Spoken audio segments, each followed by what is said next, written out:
Hello दोस्तों, आप लोग को जिस तरह पता है कि हम लोग बीपीएससी एईडीओ के लिए खान सर का जो बिहार का नोट्स था उसको पढ़ रहे थे। इसके पहले हम लोगों ने प्राचीन भारत और मध्यकालीन भारत को खत्म कर दिया है। आप लोग उसे जरूर देखिएगा। और आज हम लोग आधुनिक बिहार को खत्म करने का कोशिश करेंगे। और यकीन मानिए, आज जो हम नोट्स पढ़ रहे हैं इससे एग्जाम में 3 से 4 क्वेश्चन कोई नहीं रोक सकता है, क्योंकि आधुनिक बिहार से क्वेश्चन आएगा ही आएगा। ये बात एकदम मेरे याद रखिएगा कि आधुनिक बिहार से क्वेश्चन आने ही वाला है। तो चलिए शुरू करते हैं। हाँ, और आपको मैं एक चीज़ बताना चाहता हूँ कि हम लोग का टेलीग्राम चैनल में मैंने एडीओ के लिए जो जनरल एटीट्यूड है, मतलब कि जो आपका मैथ और रीजनिंग का 100 क्वेश्चन आएगा, उसका एक टेस्ट सीरीज चलाया है। जो जो बड़े बड़े कंपनी का जो टेस्ट सीरीज है, मैंने कंपनी में बड़े बड़े कोचिंग का, वो मैं डाल रहा हूँ। आप इसे जरूर देखिएगा। और इसका पीडीएफ भी मैंने टेलीग्राम में डाल दिया, आप वहाँ से भी देख सकते हैं। चलिए अब शुरू करते हैं, बकवास बंद करते हैं अब हम लोग। तो गला बैठा हुआ है, तो पर आवाज़ में ज़्यादा तेज बोलूँगा तो आपको समझ में आ जाएगा। चलिए शुरू करते हैं। आधुनिक बिहार का इतिहास। आधुनिक बिहार का इतिहास सुनिए। 1707 ईस्वी में औरंगजेब की मृत्यु के बाद मुगल सत्ता का पतन आरंभ हो गया था। 1707 ईस्वी में औरंगजेब की मृत्यु हुई, उसके बाद मुगल सत्ता का पतन आरंभ हो गया था। उत्तर मुगल काल के शासकों की अयोग्यता साम्राज्य के पतन का मुख्य कारण बना। उत्तर मुगल काल में मुगल साम्राज्य के पतन के साथ साथ भारत में कई क्षेत्रों में बढ़ गया। जो उत्तर मुगल काल था वो बेकार था, तो जो जो जो छोटा छोटा राज्य था वो सबका सत्ता शुरू हो गया, राज्यों में सत्ता शुरू हो गया। 1717 में 1717 ईस्वी में मुर्शिद कुली खां ने बंगाल को मुगलों से स्वतंत्र कर दिया। कब? 1717 में जब मुर्शिद कुली खां जो था उसने बंगाल को मुगलों से स्वतंत्र कर दिया। जहांगीर 1608 में कैप्टन हॉकिंस आया था। मुगल सत्ता मजबूत हुआ था 1707 तक। ब्रिटेन का स्वामी बनने का प्रयोग किया। व्यापारी, देखिए बात हम क्या कहना चाह रहे हैं, ये कहा ये रहा है। यहाँ देखिए, पहला बात हम लोग समझ गए। 1717 में मुर्शिद कुली खां बंगाल के मुगलों की स्वतंत्र हो गया था मुगल सत्ता से। अब यहाँ पे हम लोग कुछ समझेंगे कैसे कैसे हम लोग आज़ादी को पाए, इसका एक टाइम लाइन है ये। 1608 जब ब्रिटिश कैप्टन हॉकिंस आता है मुगल दरबार में। कब? 1608 में जहांगीर के पास ब्रिटेन का जो हॉकिंस है वो आता है। इसके बाद 1608 से 1707 तक मुगल सत्ता बहुत मजबूत थी, क्योंकि उस समय जहांगीर, शाहजहां, औरंगजेब लोग था। उस समय मुगल सत्ता बहुत मजबूत थी, तो अंग्रेज जो लोग थे ना, वो लोग व्यापारी की तरह ही रहे। अब ब्रिटिश स्वामी बनने का, अब फिर 1707 में औरंगजेब मृत्यु हो गया, तब जो हम लोग का अंग्रेज लोग था वो लोग ब्रिटिश स्वामी बनने का सपना देखने लगा। फिर 1707 से 1757 तक, मतलब कि 50 साल में मुगल सत्ता कमज़ोर हुई। तो अंग्रेज लोग ने क्या क्या इसके बीच में लोग से हड़पने, मैंने उस समय अंग्रेज ज़्यादा मजबूत हो गए आपस में लड़ा लड़ा के। और 1757 को प्लासी का लड़ाई हुआ। पहला में व्यापारी बन कर, जब तक भैया एक और सत्ता था तो दूसरा सत्ता नहीं आ सकता था, तो ये व्यापारी रहा। ये कमज़ोर हो गया तो ये लोग आगे ब्रिटिश लोग स्वामी बन गए। तो पहला लड़ाई 1757 हुआ, मुगलों की कमज़ोर स्थिति हुआ और ये लोग स्वामी बन गए। और स्वामी बनकर भयंकर शोषण का दौर शुरू हो गया। 1757 में ये लोग स्वामी बन गए, और भैया बाहर का बाप रखोगे तो यही होगा ना। तो वो लोग फिर 1757 को फिर लोग बाहर के लोग आके हम लोग पे सत्ता कर ली, क्योंकि हम लोग कमज़ोर थे। बाहर का आदमी आ गया तो स्वामी बन गया और हम लोग का भयंकर शोषण करने लगा ये लोग। 1757 में प्लासी के युद्ध के बाद ये लोग हम लोग का शोषण करने लगा और अंग्रेजों का भयंकर। इसके बाद क्या हुआ? 1857 को फिर क्रांति। जब भैया कोई आदमी एक लिमिट तक ही ना सहेगा तो 100 साल तक ये लोग सहा। फिर ये लोग का अंग्रेजों का शोषण हुआ। फिर 1857 में क्रांति हुई। जब क्रांति शुरू हो गई तो धीरे धीरे करके 1957 को हम लोग को आज़ादी मिल गई। मेन टाइमलाइन यही है। अब हम लोग और अच्छे से डिटेल से पढ़ेंगे। कुछ गलत बोल दिया तो माफ़ कीजिएगा। हम आगे बढ़ते हैं। बंगाल विजय। बंगाल का विजय कैसे हुआ, वो एक टाइमलाइन था कि कैसे कैसे हम लोग आगे पढ़ेंगे। अब वो लोग फुल डिटेल हम लोग पढ़ने जा रहे हैं। बंगाल का विजय। बंगाल एक समृद्ध राज्य था जहाँ पे उन्नत खेती होती थी। बंगाल में कई नदियाँ के होने के कारण दोआब क्षेत्र का निर्माण होता था जहाँ बेहतर खेती होती थी। बंगाल में कई नदियों के होने के कारण कारण दोआब क्या था कि बंगाल में बहुत सारी नदियाँ थी। अभी भी आप देखते हैं बहुत सारी बंगाल में नदियाँ बहती है। गंगा गंगा ब्रह्मपुत्र आता है, फिर इधर से बहुत सारी छोटी छोटी नदियाँ आती है। इस कारण यहाँ पे कई दोआब था निर्माण के कारण यहाँ बेहतर खेती होती थी। अभी बंगाल में बेहतर खेती होती है। फिर आता है बंगाल समुद्र के नज़दीक होने के कारण यूरोपीय कंपनी को व्यापार करने की सुविधा मिलती थी। सही बात है। 1740 ईस्वी में बंगाल का नवाब अलीवर्दी खां बना। 1740 में बंगाल का नवाब कौन बना? अलीवर्दी खां बना। अलीवर्दी खां एक योग्य शासक था। अलीवर्दी खां कैसा था? एक योग्य शासक था। अलीवर्दी खां कहते थे कि अंग्रेज मधुमक्खी है। पूछेगा अंग्रेजों की तुलना मधुमक्खी से किसने की थी? तो अलीवर्दी खां ने की थी। अंग्रेज मधुमक्खी के छत्ते की तरह है। और अलीवर्दी खां ने क्या कहा कि अंग्रेज जो थे मधुमक्खी के छत्ते की तरह है, जिसे अगर नहीं छोड़ोगे तो शहद देगा, अगर छोड़ोगे तो डंक मार देगा। ये किसने कहा था? अलीवर्दी खान ने। ये डायलॉग लेके पूछता है कि ये डायलॉग किसने कहा था? तो अलीवर्दी खान ने कहा था। अंग्रेजों की तुलना मधुमक्खी के छतों से की थी अलीवर्दी खान ने। इस प्रकार अंग्रेज ना तो ज़्यादा दोस्ती की ना दुश्मनी ठीक है। 1756 में अलीवर्दी खां का मृत्यु हो गया। 1740 में बड़े शासक बना था, पर भैया 56 में अलीवर्दी खां की मृत्यु हो गया और बंगाल के नवाब सिराजुद्दौला बन गया। बंगाल का नवाब कौन बना 1756 में? सिराजुद्दौला बना। 1757 में अंग्रेजी सेना की तरफ से गवर्नर बनकर रॉबर्ट क्लाइव भारत आया। 56 में कौन बना? तो सिराजुद्दौला बना। अलीवर्दी खां मर गया क्योंकि योग शासक था, फिर सिराजुद्दौला बना। ये योग शासक नहीं था सिराजुद्दौला। 1757 में अंग्रेजी कंपनी की तरफ से गवर्नर बनकर रॉबर्ट क्लाइव भारत आया। कौन आया? रॉबर्ट क्लाइव आया। 23 जून 1757 को बंगाल के पलासी में सिराजुद्दौला तथा रॉबर्ट क्लाइव के सेना के नेतृत्व में एक बीच युद्ध हुआ। कहाँ पर हुआ था? बंगाल के पलासी में हुआ था। कहाँ हुआ था? बंगाल के पलासी में हुआ था। कब हुआ था?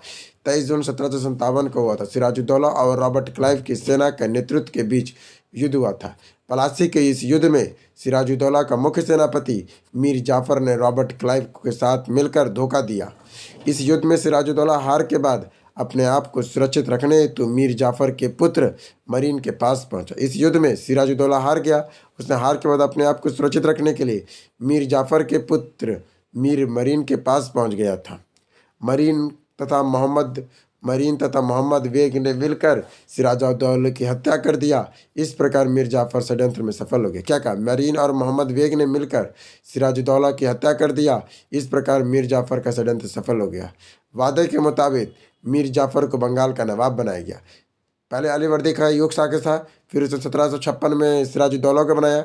1757 में रॉबर्ट क्लाइव आया, तो रॉबर्ट क्लाइव को और सिराजुद्दौला की लड़ाई हुआ, जिसमें जो उसका सिराजुद्दौला का जो सेनापति मीर जाफर था वो धोखा दे दिया। और बाद में फिर मरीन और मोहम्मद बेग ने मिलकर सिराजुद्दौला को हत्या कर दी।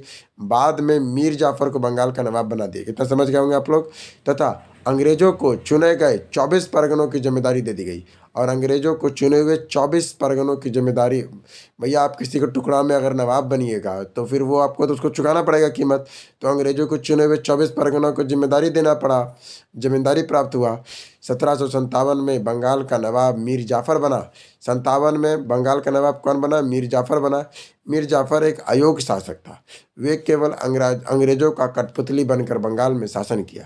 1760 में बंगाल की स्थिति जर्जर हो गई, क्योंकि अप्रत्यक्ष तरीके से बंगाल पर अंग्रेजों का नियंत्रण था। 1760 में बंगाल का नवाब पुनः बदलकर मीर कासिम को बना दिया गया। पहले मीर जाफर था, फिर क्या होता है कि बंगाल का हालत खराब हो गया, तो फिर 1760 में बंगाल का नवाब बदल कर मीर कासिम को बना दिया। मीर कासिम एक योग्य शासक था। उन्होंने बंगाल में कई परिवर्तन किए। बंगाल में अंग्रेजों को व्यापार करने में पर टैक्स कर अनिवार्य कर दिया। उन्होंने क्या किया? बंगाल में जो अंग्रेज व्यापार करते थे उनको टैक्स कर अनिवार्य कर दिया। मीर कासिम ने कंपनी के दुरुपयोग पर रोक लगा दी। जो लोग कंपनी जो फ़ायदा उठा रहा था बंगाल का, उस पर उसको उन्होंने रोक लगा दिया। मीर कासिम ने बंगाल की राजधानी मुर्शिदाबाद से मुंगेर स्थानांतरित कर दी। मुंगेर हम लोग का बिहार का बात कर रही है। मुर्शिदाबाद से मुंगेर स्थानांतरित कर दिया। और राजधानी परिवर्तन का मुख्य कारण था अंग्रेजों के हस्तक्षेप से बचा जा सके। मुर्शिदाबाद में अंग्रेजों का वर्चस्व अधिक था। फिर आता मीर कासिम ने मुंगेर में बारूद और बंदूक की फैक्ट्री लगाई थी, इसीलिए आज मुंगेर का हालत ऐसा है।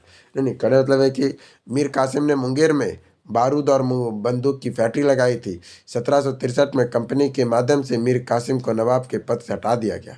1760 में तो मीर कासिम को बनाया, पर देखा कि मीर कासिम अंग्रेजों का बात नहीं मान रहा, तो अपना अपना तरीके से कर रहा है।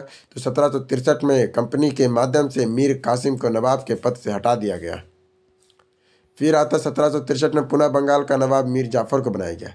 1763 में पुनः बंगाल का नवाब मीर जाफर को बनाया गया। फिर आता बंगाल का नवाब 1717 से 1727 तक मुर्शीद कुली, सिजाउद्दीन सरफराज रहा। हम लोग एक बार ना पूरा टाइमलाइन देखते हैं बंगाल का नवाब का। 1717 में मुगलों से आज़ाद हुआ और उस समय मुर्शीद कुली खां बना, जिसे सिजाउद्दीन या सरफराज भी कहते हैं। 1740 से 56 तक अलीवर्दी खां रहा, यह भी योग्य शासक, जिससे मधुमक्खी की तुलना की थी अंग्रेजों से। फिर 1756 से 67 रहा, यह मीर जाफर था। मीर 1 मिनट 56 तक अलीवर्दी खां रहा। फिर 56 से 60 के बीच में सिराजुद्दौला भी तो आएगा, सिराजुद्दौला इसमें काट दिया लगता है। नवाब सिराजुद्दौला तो 1 साल सिराजुद्दौला रहा 56 से 57 तक। फिर 57 फिर मीर जाफ़र को बना दिया। फिर 60 से 63 तक मीर कासिम रहा। फिर 63 से पहले मीर जब, क्योंकि देखिए बात समझिए, अलीवर्दी खां योग शासक था, इसमें काट दिया है। 57 में मिर्जा सिराजुद्दौला बनाता ना, अलीवर्दी खां सिराजुद्दौला को नवाब बनाया था। फिर सिराजुद्दौला हार गया था, तो फिर उन लोग मीर जाफ़र को बनाया था अंग्रेज़ों ने नवाब, पर ये तो कठपुतली था, तो बंगाल का हालत ख़राब हो गया था। तो 60 से 63 तक में मीर कासिम को बनाया उन लोगों ने नवाब, पर ये योग्य था तो उसको भगा दिया। फिर 63 से 65 तक मीर जाफ़र रहा और 65 में फिर नजमुद्दौला को बनाया। हम लोग सोच रहे हैं कि हम लोग बंगाल पढ़ रहे हैं, बिहार पढ़ना है, तो बंगाल क्यों पढ़ते? क्योंकि इस समय 1765 में बिहार नहीं था, बंगाल का कब्जा था, मैंने बंगाल का अधिकार था बिहार पे, इसी के लिए हम लोग बंगाल पढ़ रहे हैं। समझे आप? हम लोग इसे समझ रहे हैं हम लोग। अभी बिहार अलग नहीं हुआ है, इसी के लिए हम लोग अभी तक बिहार बंगाल को पढ़ रहे हैं। तब ना समझेंगे कि बंगाल को इतना, बिहार को इतना शोषित किया, बंगाल के बाद में अलग होना पड़ा। मीर जाफ़र के शासनकाल में पुनः बंगाल की स्थिति बदतर हो गई, बदतर होती चली गई। मीर कासिम को जब बंगाल के नवाब के पद से हटाया गया, तो अंग्रेज़ों के खिलाफ मदद के लिए अवध के नवाब सिराजुद्दौला के पास पहुंच गया। उस समय अवध का नवाब कौन था? सिराजुद्दौला था। और सिराजुद्दौला ने मीर कासिम की मदद करने का वादा किया था। मीर कासिम की मदद कौन करेगा? तो सिराजुद्दौला करेगा, अवध का नवाब। बंगाल का मीर कासिम, अवध का नवाब सिराजुद्दौला तथा मुगल शासक शाह आलम द्वितीय तीनों मिलकर अंग्रेजों के खिलाफ युद्ध की पृष्ठभूमि तैयार करते हैं। यह युद्ध 22 अक्टूबर 1764, बहुत इंपॉर्टेंट डेट है हमारे लिए, 22 अक्टूबर 1764 को बिहार के बक्सर, आ गया ना बिहार, इसी के लिए हम लोग बंगाल पढ़ रहे थे ताकि हम लोग बिहार को ला सके। यहाँ देखिए 22 अक्टूबर 1764 को बिहार के बक्सर, हमारा बक्सर, बिहार के बक्सर के मैदान में हुआ था। 22 अक्टूबर 1764 को बिहार के बक्सर के मैदान में हुआ। इसे बक्सर का युद्ध के नाम से जाना जाता है। कब हुआ था बक्सर का युद्ध? 22 अक्टूबर 1764 को हुआ था। किससे किससे? एक तरफ बंगाल का मीर कासिम, अवध का नवाब सिराजुद्दौला, मुगल शासक शाह आलम द्वितीय था। इस तरह बक्सर का युद्ध हुआ। क्या हुआ बक्सर के युद्ध में? यही देखते हैं। 22 अक्टूबर 1764 को बक्सर का युद्ध होता है। मुगल बादशाह शाह आलम द्वितीय, अवध का नवाब सिराजुद्दौला और बंगाल का मीर कासिम था। ब्रिटिश का कौन था? Hector Munro.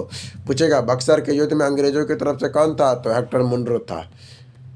अब आइए 1764 में भी बक्सर के युद्ध के समय गवर्नर वेनिस्टाट या था, जबकि बंगाल के नवाब के पद मीर जाफ़र का था। 1764 में बक्सर के युद्ध के समय गवर्नर वर्सिटाट या, जबकि बंगाल का नवाब के पद मीर जाफ़र का था। बक्सर के युद्ध में अंग्रेजी सेना का नेतृत्व हेक्टर मुनरो ने किया था। इस युद्ध में कंपनी की जीत हुई और तथा भारतीय सेना की हार हुई थी। बक्सर के युद्ध में अंग्रेजी सेना का नेतृत्व कौन कर रहा था? Hector Munro. तथा इस युद्ध में कंपनी जीत गया और भारतीय सेना, बोल सकते हैं भारतीय सेना की हार हुई, या फिर मीर कासिम, अवध और मुगलों की हार हुई। ज़्यादा चके भारतीय सेना उस समय क्या बोलेंगे। उत्तर भारत की 3 बड़ी शक्तियाँ, मुगल शासक, अवध, बंगाल की कंपनी का नियंत्रण स्थापित हुआ, जैसा कि स्थिति बन गई थी। 1765 में पुनः गवर्नर के पद पर रॉबर्ट क्लाइव को भारत पहुंचाया गया। रॉबर्ट क्लाइव कौन? रॉबर्ट क्लाइव जो प्लासी का युद्ध किया था, दोबारा इसको बुलाया कि आओ तुम, तो उसको 1765 में रॉबर्ट क्लाइव द्वारा भारत पहुंचा। ये बहुत बड़ा था, इसी के लिए इसको बुलाया था, तुम आओ संभालो यहाँ पे। मुगल शासक शाह आलम द्वितीय तथा अवध के नवाब सिराजुद्दौला और एक तरफ गवर्नर रॉबर्ट क्लाइव के बीच 1765 का इलाहाबाद की संधि होती है। एक तरफ कौन था? तो मुगल शासक शाह आलम द्वितीय था, अवध का नवाब सिराजुद्दौला था और दूसरी तरफ रॉबर्ट क्लाइव था। 1765 में इलाहाबाद की संधि होती। पूछेगा युद्ध हुआ 64 में, पर संधि हो रहा है 65 में, उसमें लंबा लंबा टाइम चलता था। इलाहाबाद की संधि 1765, मुगल शासक शाह आलम द्वितीय था। 12 अगस्त 1765 को, इसके पहले से तो पहले कब होता है? सबसे पहले मुगल शासक का फैसला करता है ये लोग इलाहाबाद की संधि में। 12 अगस्त 1765 को बंगाल, बिहार, उड़ीसा दीवानी अंग्रेजों के पास चली जाती है और 26 लाख रुपए वार्षिक पेंशन देता। पूछेगा इलाहाबाद की संधि में कितना पेंशन मिलने लगा था? 26 लाख रुपए वार्षिक पेंशन मिलने लगा था। कब हुआ था पहला संधि? 12 अगस्त 1765 को हुआ था। क्या हुआ था? बंगाल, बिहार, यानी कि बिहार आ गया ना, बंगाल, बिहार, उड़ीसा की दीवानी अंग्रेजों को मिल गई। कब मिला? 12 अगस्त 1765 को। फिर आता अवध का नवाब सिराजुद्दौला। 12 अगस्त को मुगल को ठिकाना लगाया, अब 16 अगस्त को अवध को ठिकाना लगाएगा। 16 अगस्त 1765। 50 लाख रुपए की कंपनी को जुर्माना लगा दिया। पहले 50 लाख रुपए कंपनी को जुर्माना देना होगा, ये पहले कहा अवध को। ठीक है। अब आ जाइए 1765 में इलाहाबाद की संधि के समय बंगाल का नवाब नजमुद्दौला बन गया। 1765 में इलाहाबाद की संधि के समय बंगाल का नवाब को नजमुद्दौला था। बिहार के क्षेत्र में कंपनी के द्वारा सिताब राय उप दीवान नियुक्त किया गया। बिहार, देखिए यहाँ पे, बिहार के क्षेत्र में कंपनी के द्वारा सिताब राय को उप दीवान नियुक्त किया गया था। कंपनी के द्वारा सिताब राय को उप दीवान नियुक्त किया गया। रॉबर्ट क्लाइव के द्वारा 1765 ईस्वी में बंगाल में द्वैध शासन लगा दिया गया, जो कि 7 वर्षों तक बंगाल में द्वैध शासन लगा रहा। रॉबर्ट क्लाइव ने 1765 में बंगाल में द्वैध शासन लगा दिया, जो कि 7 वर्षों तक बंगाल में द्वैध शासन लगा रहा। 1772 में वॉरेन ने द्वैध शासन को समाप्त किया। यहाँ गौर कीजिएगा, द्वैध शासन लगाया किसने? रॉबर्ट क्लाइव ने 1765 में बंगाल में द्वैध शासन लगा, मतलब कि बिहार में भी लगा हुआ है, और 7 वर्षों तक यह बंगाल में द्वैध शासन रहा। और 1712 में वॉरेन हेस्टिंग जो आया था 1712 में, उसने द्वैध शासन को समाप्त कर दिया। ब्रिटिश लेखक पर्सिवल ने द्वैध शासन को लूट का काल कहा था। ब्रिटिश लेखक पर्सिवल ने द्वैध शासन को लूट का काल कहा था। देखिए 1765 में रॉबर्ट क्लाइव बंगाल में द्वैध शासन लगाता है। 65 से 72 तक 7 वर्षों तक द्वैध शासन लगा रहा। द्वैध शासन क्या होता था? Dual governance. इसका मतलब एक तरफ नवाब होगा, एक तरफ ब्रिटिश कंपनी होगी। नवाब क्या करेगा? प्रदेश में शांति स्थापित करेगा, सेवा देगा, और कंपनी क्या करेगी? टैक्स करेगी, अधिकारी करेगी, खर्च करेगी। मतलब तुमको काम करना है और हम मज़ा लूटेंगे। नवाब लोग काम करेगा, शांति लाएगा, अंग्रेजी लोग मज़ा लूटेगा। टैक्स लेगा, अधिकारी भी खर्चा करेगा, सब लोग खर्चा करेगा। ये मतलब कि तुम दर्द सो और मजा चाहेंगे, यही था डुअल शासन, एक सिंपल लैंग्वेज में कहा जाए तो। बिहार में यूरोपीय कंपनियों का आगमन। जिस प्रकार देश में यूरोपीय कंपनियां व्यापार करने पहुंची, देश में विभिन्न राज्यों के साथ साथ बिहार में भी अपना व्यापार स्थापित किया। जिस प्रकार देश में यूरोपीय कंपनी व्यापार करने पहुंची थी और विभिन्न राज्यों के साथ बिहार में भी अपना व्यापार अब लोग धीरे धीरे बिहार पहुंच रहे हैं। बिहार में यूरोपियों का आगमन के तहत क्या हुआ? बिहार में यूरोपीय अब आ गए हैं। भारत के साथ साथ बिहार में भी पुर्तगाली, डच, फ्रांसीसी, ये सभी व्यापार करने पहुंच गए थे। पुर्तगाली, भारत में पुर्तगालियों का आगमन 1498 में हुआ था। पुर्तगाली भारत में कब आए थे? 1498 में। और बिहार में पुर्तगालियों का आगमन 17वीं शताब्दी के आरंभ में हुआ, माने 1605 से 1610 में। माने लगभग में 100 से 105 साल बाद ये लोग बिहार पहुँचा। पुर्तगाली था भी तो सूरत उधर में ना, हम लोग ये पूरा पश्चिम में था, पूरा आते टाइम तो लगेगा ही ना। 1498 में वो भारत पहुंचा और संभवतः 1605 से 10 में बिहार में आया था। 17वीं शताब्दी में पुर्तगाली आया।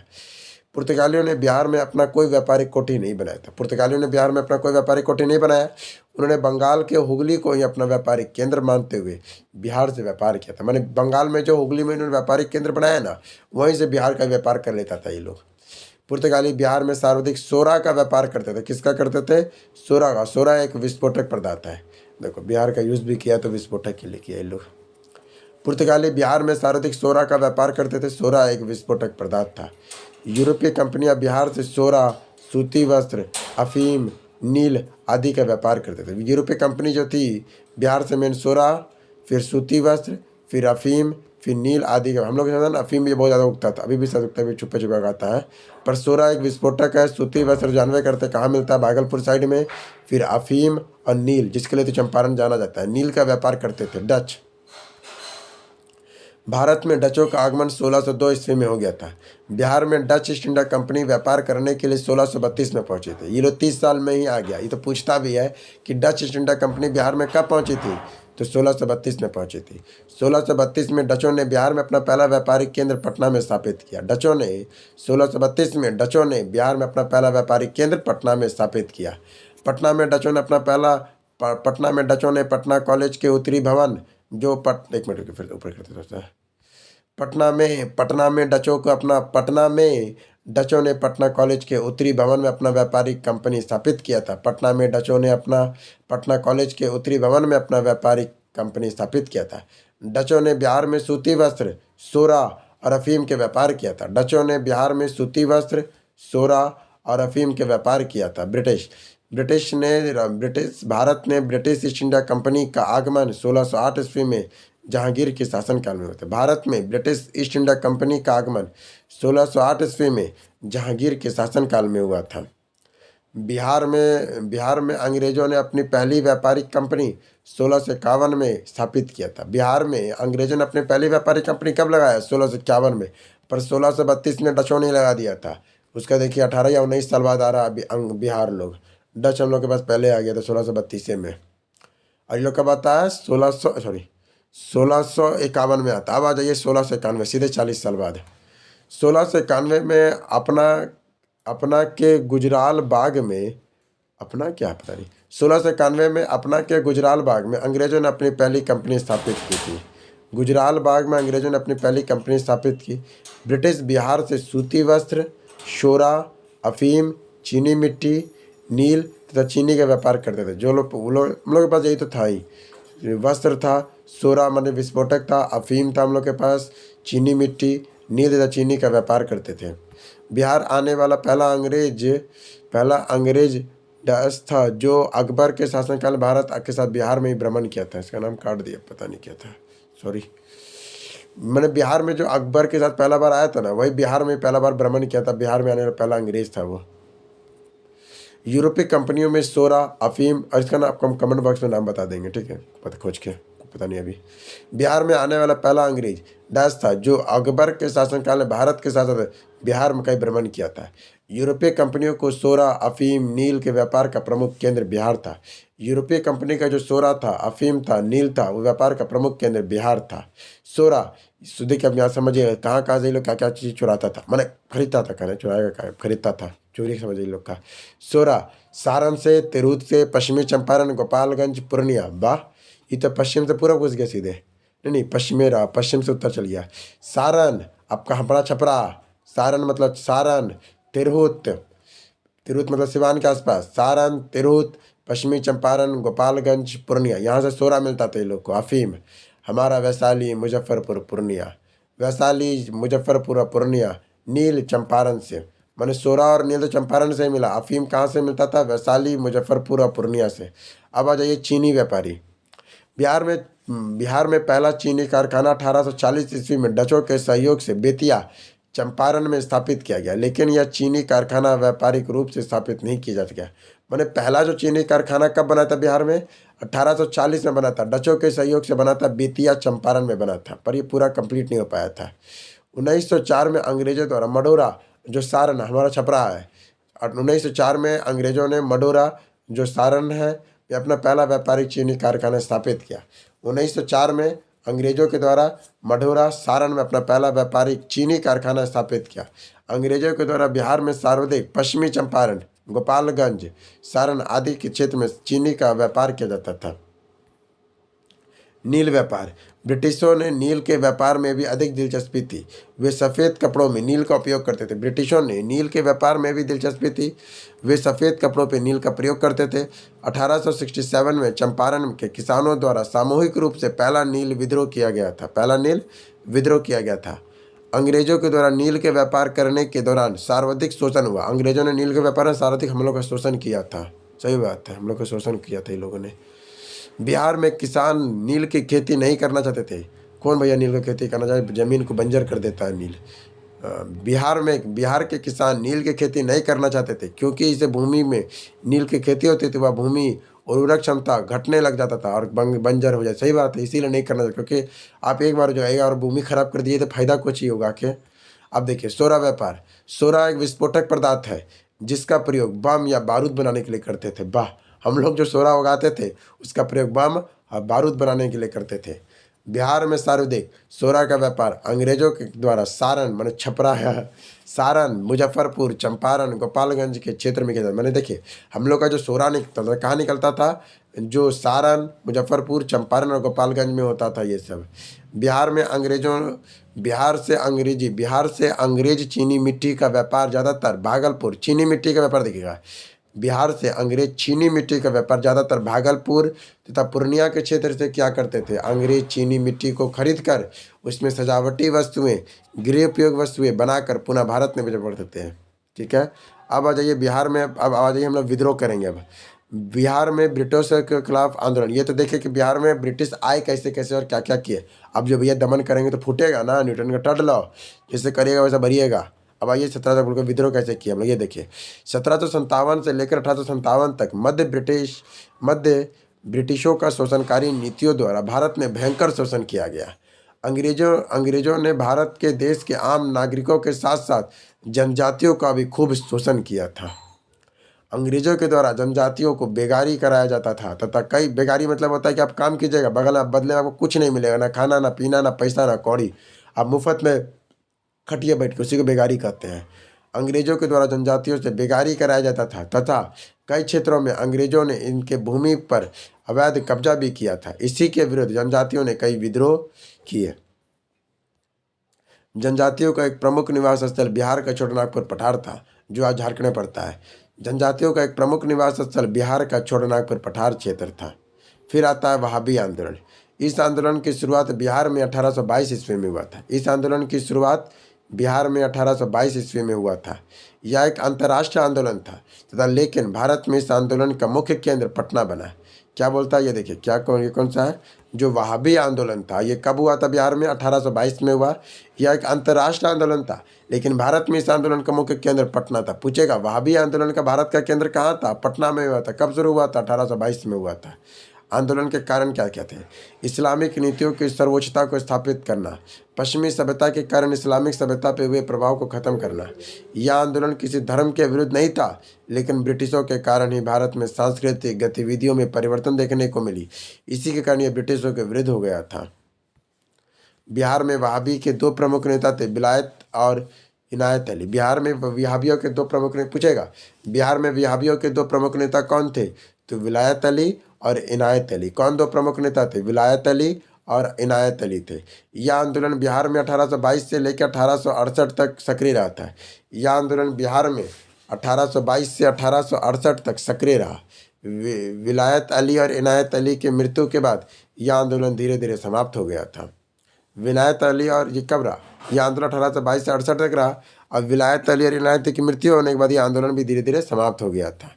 वहाबी आंदोलन में मोहम्मद हुसैन और फसरात हुसैन ने भी विलायत अली का मदद किया था।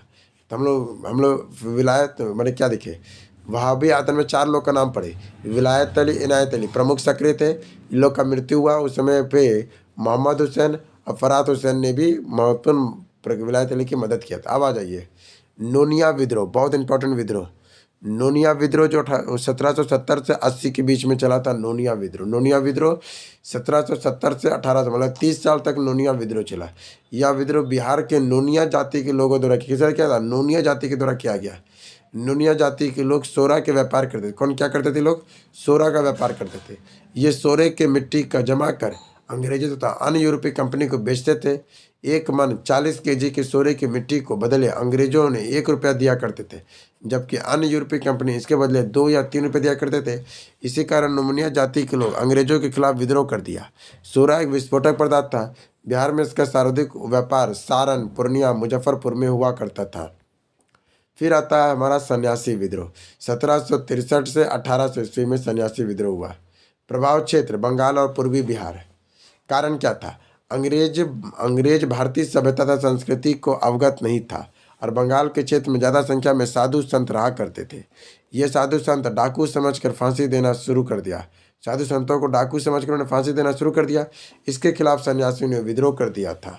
1800 तक में अंग्रेजों ने इस बात को माना कि ये सन्यासी और साधु संत है और उन्हें फांसी देना उचित नहीं है। फिर आता है चेरो विद्रोह 1800 से लेकर 1802 तक। यह विद्रोह 1800 से 1802 तक छोटानागपुर के पठार क्षेत्र में देखने को मिलता है। ब्रिटिशों के शोषणकारी नीतियों के खिलाफ चेरों ने जनजातियों को यह सशक्त विद्रोह हुआ, जिसका नेतृत्व भूषण सिंह ने किया। इसका नेतृत्व किसने किया था, भूषण सिंह ने किया था। अंग्रेजों तथा जमींदारों के द्वारा इन जनजातियों को भूमि पर अवैध कब्जा किया जा रहा था। अंग्रेजों ने 1802 ईस्वी में इस विद्रोह की सफलतापूर्वक दबा दिया। अंग्रेजों और जमींदारों ने इस जनजाति पर भूमि पर अवैध कब्जा कर लिया और अंग्रेजों ने 1802 में इस विद्रोह को पूरी तरह सफलतापूर्वक दबा दिया। फिर आता है कोल विद्रोह 1831। कोल विद्रोह छोटानागपुर पठार के सिंहभूम और पलामू क्षेत्र में हुआ था। कोल विद्रोह जो था छोटानागपुर पठार के क्षेत्र में सिंहभूम और पलामू क्षेत्र में हुआ था।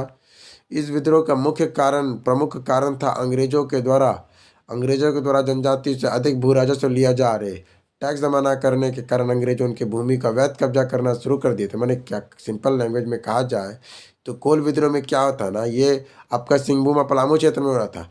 अंग्रेजी लोग बोलते थे कि जनजाति को तुम भू राजा से, तो अंग्रेज जनजाति कहाँ से देगा पैसा, तो टैक्स जमा ना कर पाता था, जिसके उनका जमीन पर ही लोग अवैध कब्जा करना शुरू कर दिया। छोटानागपुर क्षेत्र में उराव और मुंडा जनजाति एक साथ मिलकर इस विद्रोह में भाग लिए। तो पूछेगा कौन लोग भाग लिया था? उराव और मुंडा जनजाति ने एक साथ इस विद्रोह में भाग लिया था। कोल विद्रोह का नेतृत्व कौन कर रहे थे? तो बंधु भगत कर रहे थे। 1832 में अंग्रेजों ने पूर्णतः इस विद्रोह को दबा दिया। 1832 अंग्रेजों ने पूर्णतः 31 में शुरू हुआ और 32 में पूरी तरह दबा दिया। अंग्रेजों द्वारा इस जनजाति को पर शराब के निर्माण पर भी टैक्स लगा दिए। लोग ना घर चलाने के लिए शराब क्या कहेंगे, जो देसी महुआ टाइप में होता है, चावल से निर्मित एक शराब होता है जिसको महुआ कहते हैं हम लोग साइड में। अंग्रेजों द्वारा इस जनजाति को शराब के निर्माण पे पूरी तरह से पर गाँव का लोग पीता था आपस में, बोला तुमने इस पर भी हमको पैसा दो, और टैक्स लगा दिया था ये लोग। सॉरी। अब आ जाइए भूमिज विद्रोह 1832। यह विद्रोह भी छोटानागपुर के पठार क्षेत्र में के वीरभूमि में हुआ था। यह विद्रोह भी भूमिज विद्रोह कहाँ हुआ था? ये कब हुआ था? को भूमिज विद्रोह 1832 में। यह विद्रोह भी छोटानागपुर के पठार क्षेत्र में वीरभूमि में हुआ था। भूमिज विद्रोह के नेता कौन थे? गंगा नारायण सिंह। पूछता है भूमिज विद्रोह के नेता कौन थे? गंगा नारायण सिंह थे। यह विद्रोह ब्रिटिश की शोषणकारी लगान व्यवस्था के खिलाफ था। जब जनजातियों ने लगान के भुगतान नहीं सही समय पर नहीं किया तो अंग्रेजों ने अवैध तरीके से भूमि पर कब्जा करना शुरू कर दिया था। 1833 में गंगा नारायण सिंह को आकस्मिक मृत्यु हो गया और अंग्रेजों ने इस विद्रोह को कुचल दिया। 1833 में गंगा नारायण सिंह का आकस्मिक मृत्यु हो गया और अंग्रेजों ने इस विद्रोह को कुचल दिया था। फिर आता है लोटा विद्रोह 1856। यह विद्रोह बिहार के मुजफ्फरपुर जिले के कैदियों के द्वारा किया गया था। यह बंद कैदियों के तांबे और पीतल के लोटा बर्तन दिए जाते थे, जिसके स्थान पर मिट्टी का लोटा मिलना शुरू हो गया। कैदियों ने इसके खिलाफ विद्रोह किया, जिसे लोटा विद्रोह भी कहा जाता है। लोटा विद्रोह कब हुआ था? तो ये मुजफ्फरपुर के जेल में हुआ था। लोटा विद्रोह कहाँ हुआ था? तो मुजफ्फरपुर के जेल में हुआ था। इन लोगों को ना पहले पीतल या तांबे का लोटा मिलता था, पर वो लोटा लेके मिट्टी का बर्तन दे दिया, तो वो लोग गुस्सा कर गया। तो ये लोग गुस्सा कर गया तो विद्रोह किया। तो फिर बाद में इन लोग को लोटा देने लगा। ये कब हुआ था? पूछेगा लोटा विद्रोह कब हुआ था? 1856 में हुआ था। कहाँ हुआ था? मुजफ्फरपुर जेल में। ये 4 लाइन पूछता है खाली। फिर आता है संथाल विद्रोह 1855 से 56। इस विद्रोह की शुरुआत 30 जून 1855 को भागलपुर क्षेत्र के भुगनीडी में हुआ था। इस विद्रोह की शुरुआत 30 जून 1855 को भागलपुर क्षेत्र के भागनुडी में हुआ था। संथाल विद्रोह को प्रभावित क्षेत्र भागलपुर के राजमहल की पहाड़ियों में था। यह संपूर्ण क्षेत्र छोटानागपुर के पठार क्षेत्र ही में शामिल था। संथाल विद्रोह से प्रभावित क्षेत्र भागलपुर से राजमहल की पहाड़ियों पर था और यह संपूर्ण क्षेत्र छोटानागपुर के पठार क्षेत्र में ही शामिल था।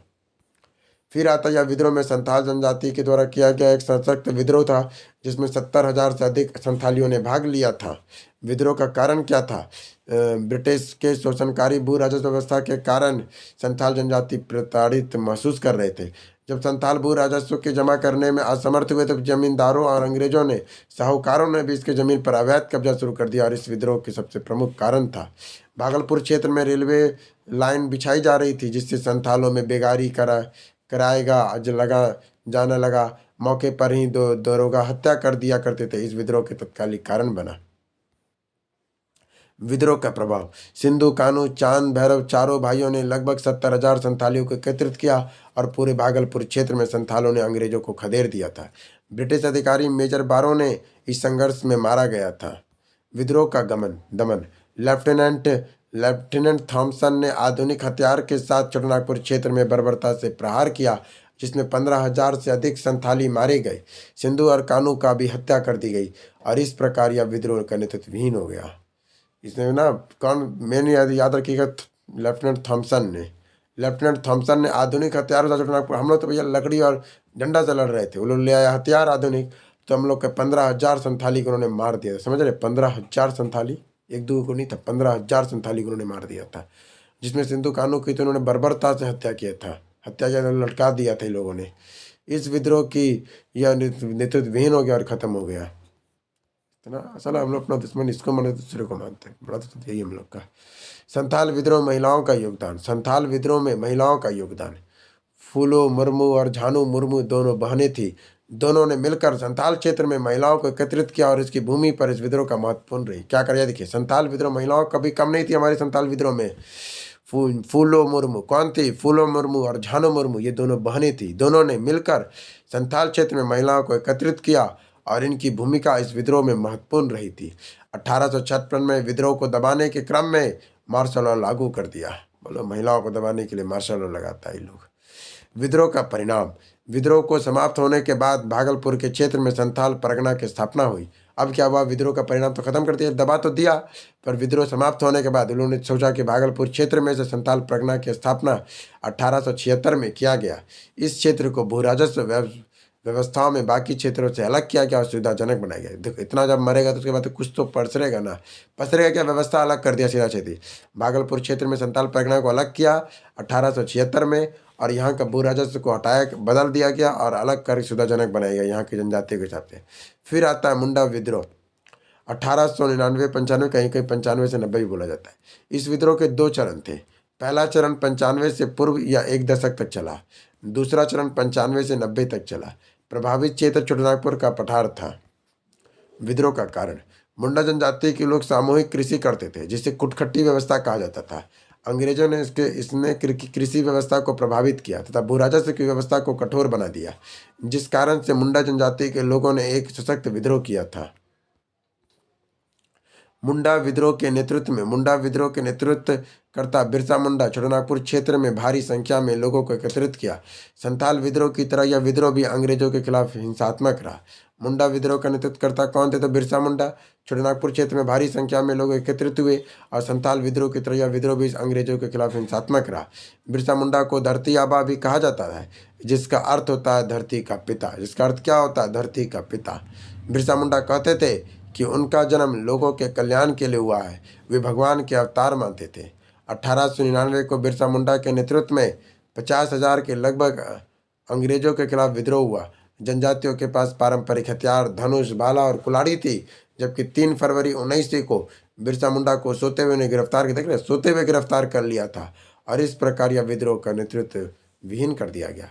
जनजातियों के पारंपरिक हथियार अंग्रेजों के आधुनिक शस्त्रों के सामने नहीं कर पाए और 9 जून 1900 को बिरसा मुंडा मृत्यु जेल हो गई, बीमारी से हो गया। बोलता है कि उनकी मृत्यु हैजा से हुई थी।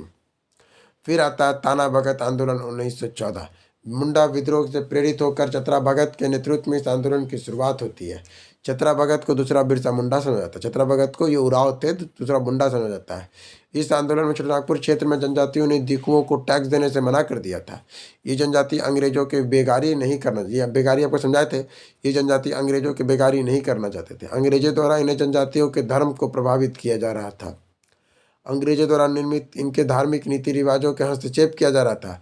1916 में ताना भगत एक आकस्मिक मृत्यु हो गई और आंदोलन नेतृत्व विहीन होने के कारण अंग्रेजों ने इसे दबा दिया। फिर आता 1857 की क्रांति और बिहार। अब ये क्या हो गया, जनजाति खत्म कर दी। अब हम लोग 1857 की क्रांति करेंगे और बिहार का इसमें योगदान देखेंगे।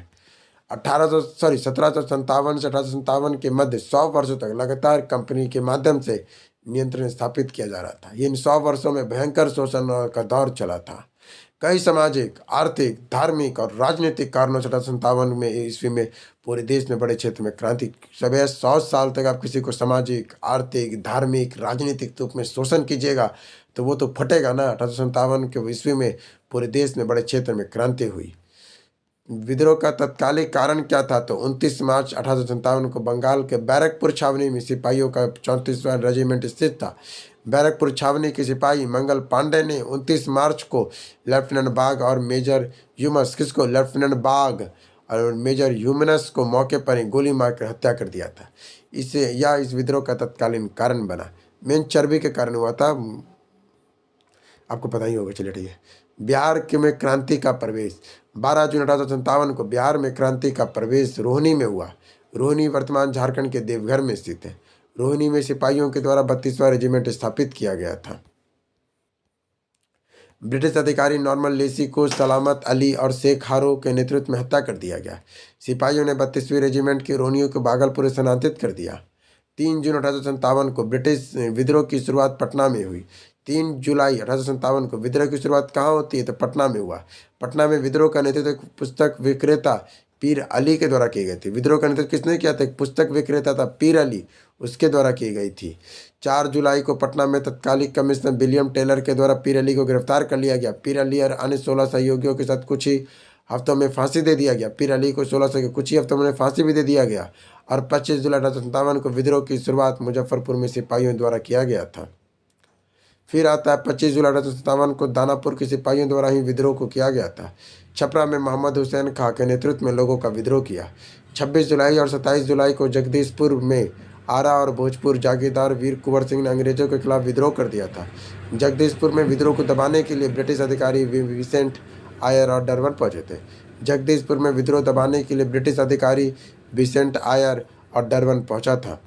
दोनों ब्रिटिश अधिकारी को हार का सामना करना पड़ा था।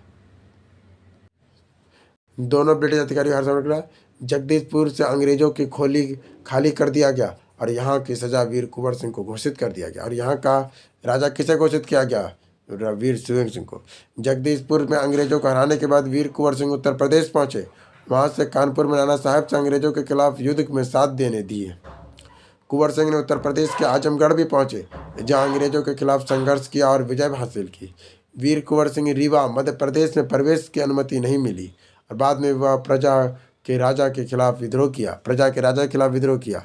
उत्तर प्रदेश से बिहार लौटने के क्रम में अंग्रेज और वीर कुंवर सिंह का संघर्ष बलिया में हुआ, बागी बलिया में हुआ, और जिसमें कुंवर सिंह की सेना जीत गई थी। और बहुत अभी इम्पोर्टेंट टाइम चलेगा। 23 अप्रैल 1858 जगदीशपुर पहुंचने के क्रम में कुंवर सिंह और अंग्रेजों के बीच जबरदस्त संघर्ष होता। कब? 23 अप्रैल को। और गंगा के समय ब्रिटिश सेना के नेतृत्व में कैप्टन ली ग्रैंड को, बहुत इंपॉर्टेंट है, कैप्टन ली ग्रैंड के द्वारा हमला कर दिया जाता है। कैप्टन अंधाधुन गोले चलाने लगी। अनुमानित था कि दोनों पक्षों में संघर्ष हुआ। अंततः 23 अप्रैल के संघर्ष में वीर कुंवर सिंह विजयी हुए। वीर कुंवर सिंह विजयी तो हो गए, पर 23 अप्रैल को इस विजय के अवसर पर हम आज भी स्थिति को विजय दिवस मनाते हैं। 23 अप्रैल को क्यों विजय दिवस मनाते हैं? क्योंकि हम लोग 23 तारीख का हम लोग 23 अप्रैल को विजय दिवस मनाते क्यों मनाते हैं? क्योंकि कैप्टन ली ग्रैंड और कुंवर सिंह के बीच में इतनी लड़ाई हुआ था और कुंवर सिंह जीत गए थे। पर बहुत चीज़ खोए होंगे वो, इस यहाँ दिखाया गया। इस युद्ध के दौरान डरबन ने कारतूस कुंवर सिंह के दाहिने हाथ में लग गया था। यही कारण था, हम बोल रहे थे ना कुछ गड़बड़ होगा। इस युद्ध के दौरान डरगस का कारतूस कुंवर सिंह के दाहिने हाथ में लग गया। तत्कालीन उपचार करते हुए वीर कुंवर सिंह ने अपने हाथ को काट कर गंगा में प्रवाहित कर दिया और 26 अप्रैल 1858 को कुंवर सिंह की मृत्यु अत्यधिक रक्तस्राव के कारण हो गई। कुंवर सिंह की मृत्यु के बाद उनके छोटे भाई अमर सिंह ने विद्रोह का नेतृत्व किया। जगदीशपुर के साथ संपूर्ण शाहबाजगढ़ क्षेत्र में अमर सिंह के द्वारा विद्रोह का नेतृत्व किया गया था। पर कुंवर सिंह के विद्रोह के दौरान कहे थे कि मैं जहाँ हूँ जगदीशपुर वहीं है। शाहबाद के क्षेत्र में अमर सिंह के नेतृत्व में अंग्रेजों को खदेड़ा गया। अमर सिंह के छापामार युद्ध में निपुण व्यक्ति थे। नेपाल जाने के क्रम में अमर सिंह को गिरफ्तार कर लिया गया और गोरखपुर जेल में रखा गया। पूछेगा अमर सिंह को कहाँ रखा गया था? गोरखपुर के जेल में रखा गया था। 5 फरवरी 1869 में अमर सिंह की मृत्यु गोरखपुर जेल में पेचिश के कारण हो गई। पेचिश के कारण उनकी मृत्यु हो गई। गया में विद्रोह खुशहाल सिंह ने किया था। गया से विद्रोह का नेतृत्व किसने किया था? खुशहाल सिंह ने किया था। मुंगेर में यह विद्रोह अप्रभावित रहा। ब्रिटिश की क्रांतिकारी घटनाएं। मुजफ्फरपुर का बम कांड। 30 अप्रैल 1908 को मुजफ्फरपुर का बम कांड होता है। किंग्सफोर्ड मुजफ्फरपुर का एक बदनाम जज था। उसने खुदीराम बोस और प्रफुल्ल चाकी ने जज को बम उड़ाने की योजना बनाया था। 30 अप्रैल 1908 को जज किंग्सफोर्ड के कार बम लगा दिया। और दुर्भाग्य के इस कार में किंग्सफोर्ड के स्थान पर ब्रिटिश अधिकारी पिगले कैनेडी की पत्नी और मौजूद थी और दोनों ही की मौत हो गई। देखिए 30 अप्रैल को जज किंग्सफोर्ड को बम से उड़ाने के लोगों का प्लान था। खुदीराम और प्रफुल्ल चाकी का पर बैठ गया। दुर्भाग्य से ब्रिटिश अधिकारी पिगले कैनेडी और उसकी पत्नी दोनों मर गई। इस बम कांड की योजना बनाने में खुदीराम बोस और प्रफुल्ल चाकी पुलिस से भागे फिर रहे थे। 2 मई 1908 को पुलिस मुठभेड़ में प्रफुल्ल चाकी की आत्महत्या कर लिया, पर खुदीराम बोस की गिरफ्तार कर लिया गया और धारा 302 के तहत फांसी की सुनाई गई। खुदीराम बोस की तरफ से वकील कालिदास बासु थे। पूछेगा खुदीराम बोस का वकील कौन था? तो कालिदास बासु थे। 11 अगस्त 1908 को खुदीराम बोस को फांसी दे दी गई। स्वतंत्रता संघर्ष में शहीद होने वाले भी सबसे युवा क्रांतिकारी थे। उनकी उम्र मात्र 18 वर्ष थी।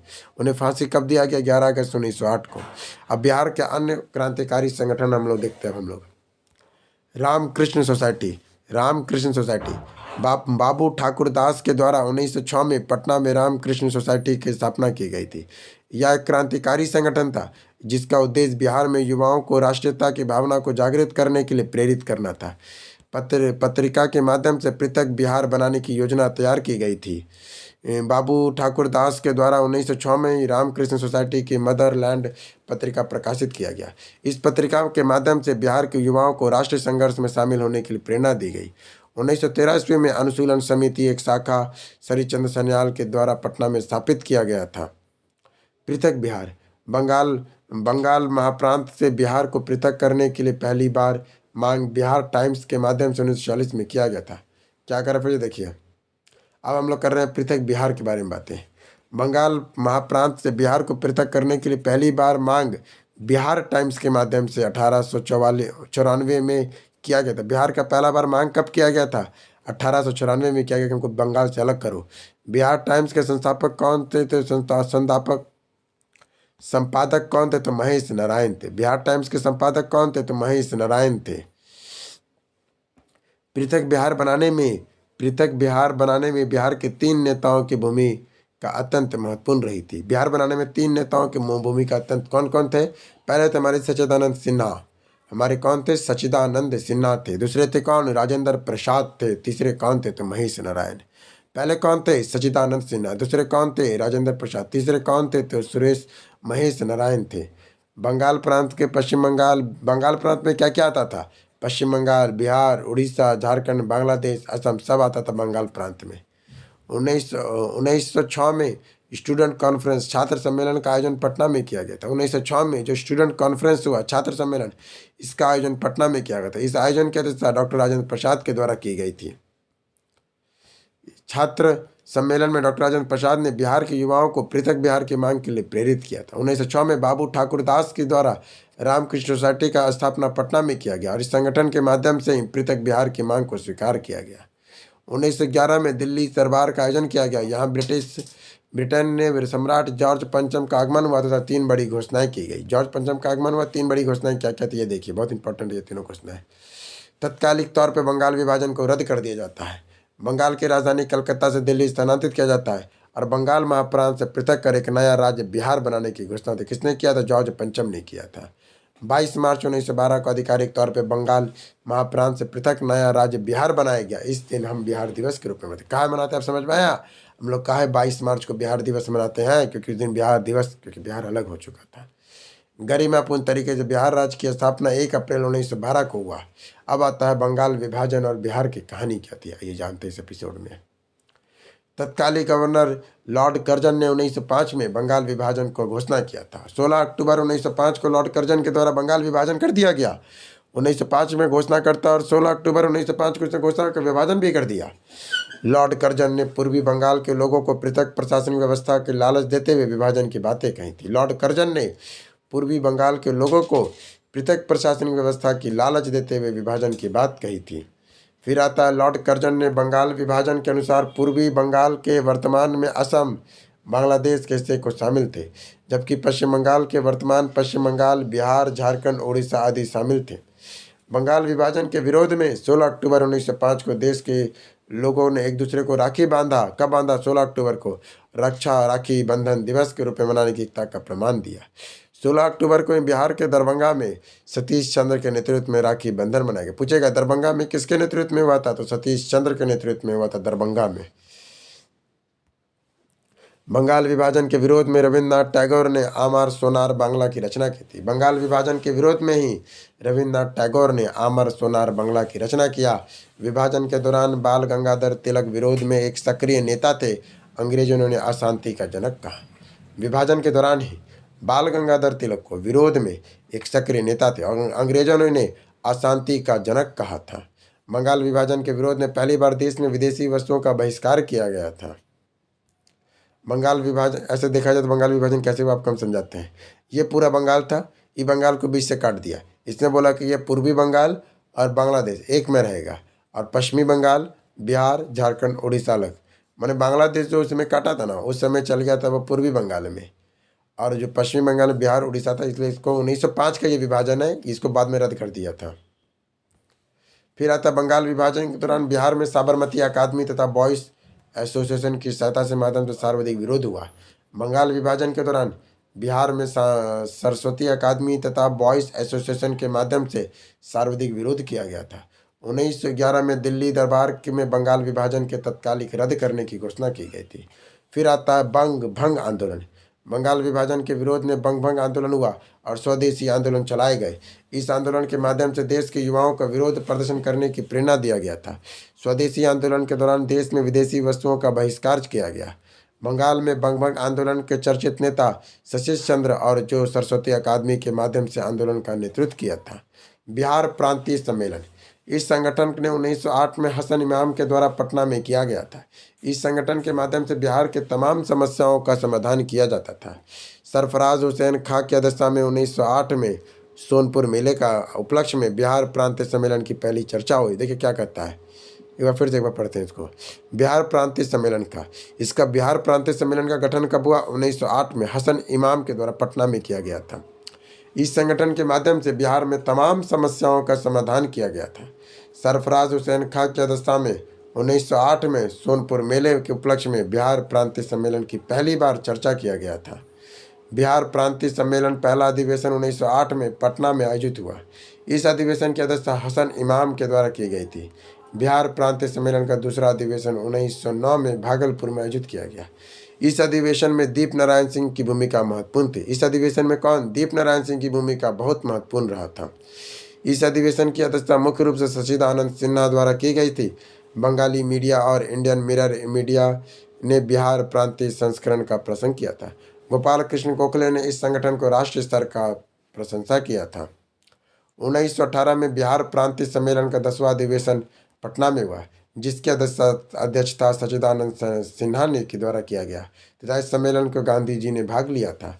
भारतीय राष्ट्र कांग्रेस और बिहार कांग्रेस की स्थापना दिसंबर 1885 में बम्बई के गोकुलदास संस्कृति विद्यालय में हुआ था। कांग्रेस की स्थापना दिसंबर 1885 में बम्बई के गोकुलदास संस्कृति विद्यालय में हुआ। इसके संस्थापक ए.यू. ह्यूम थे। इसके संस्थापक कौन थे? तो ए.ओ. ह्यूम थे। प्रारंभिक तौर पर भारतीय राष्ट्र कांग्रेस ने संदेशवाहक के रूप में काम किया।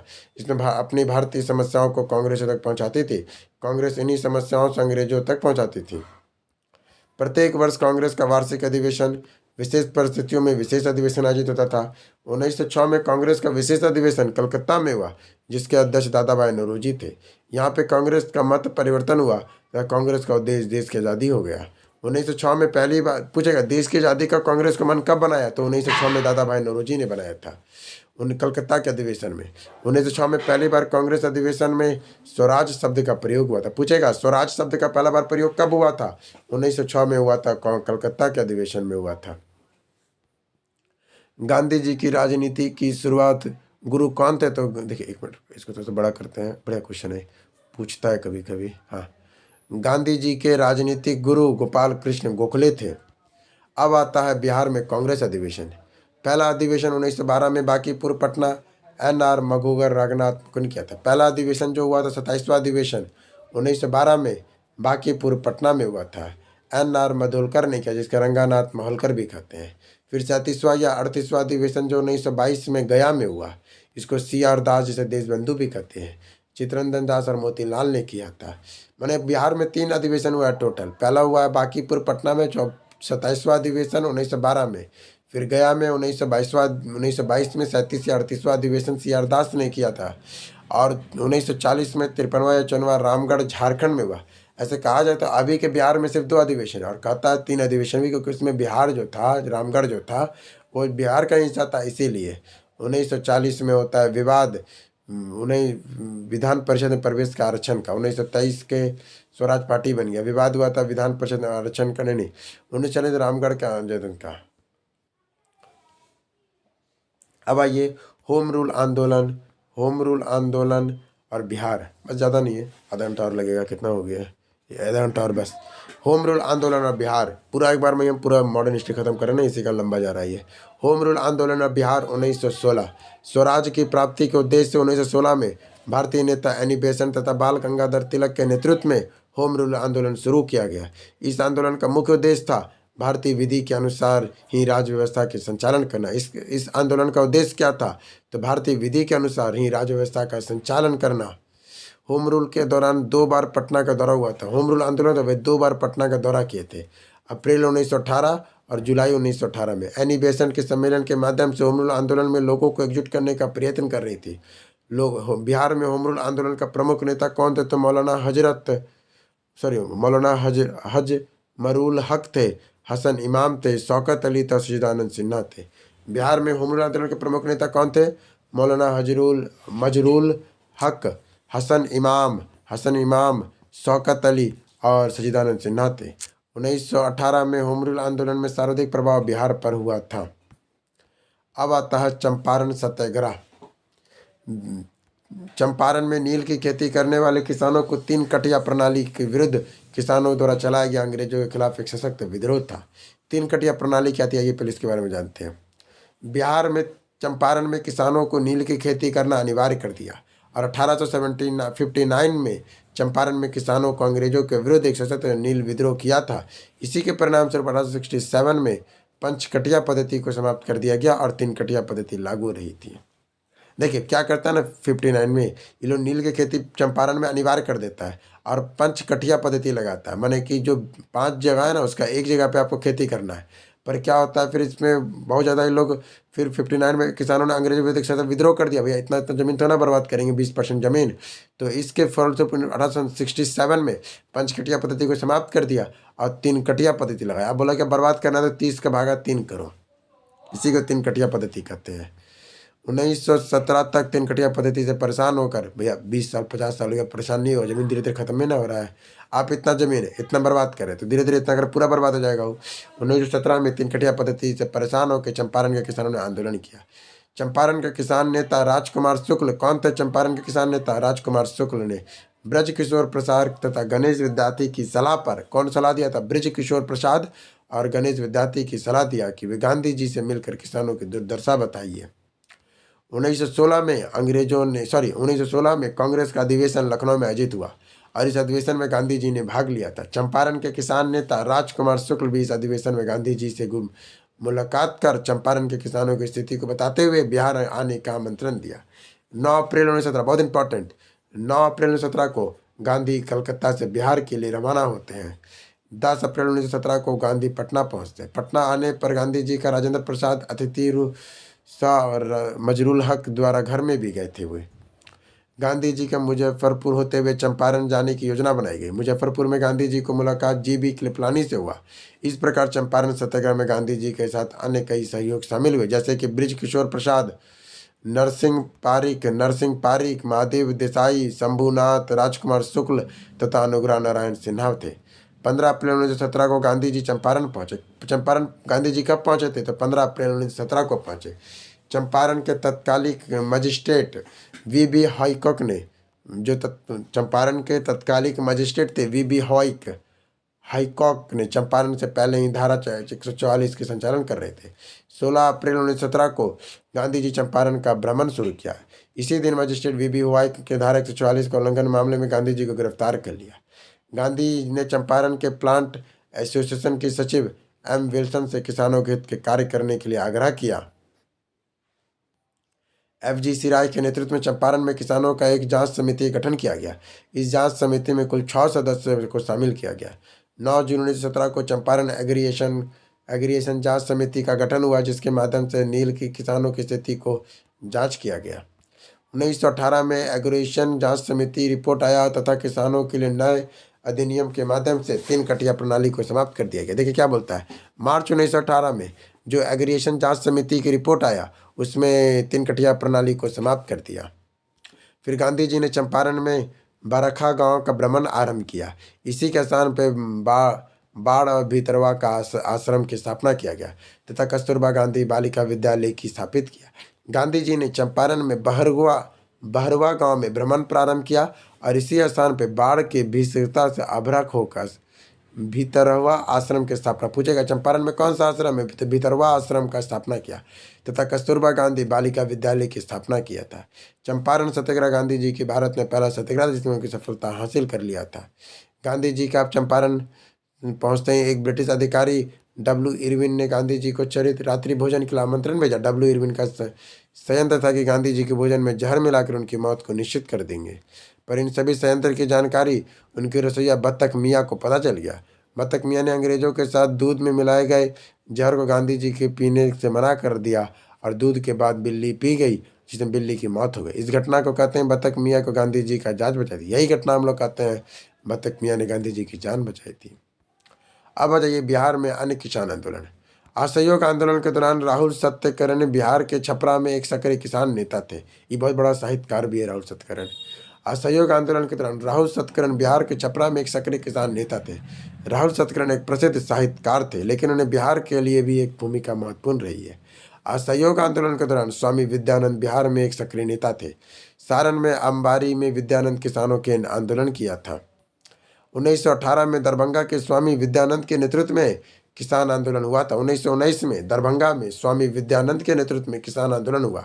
दरभंगा के किसान आंदोलन वहां के राजा के विरुद्ध था, जिन्होंने किसानों को विशेष भू राजस्व की व्यवस्था कर दिया था। अब आता है किसान सभा।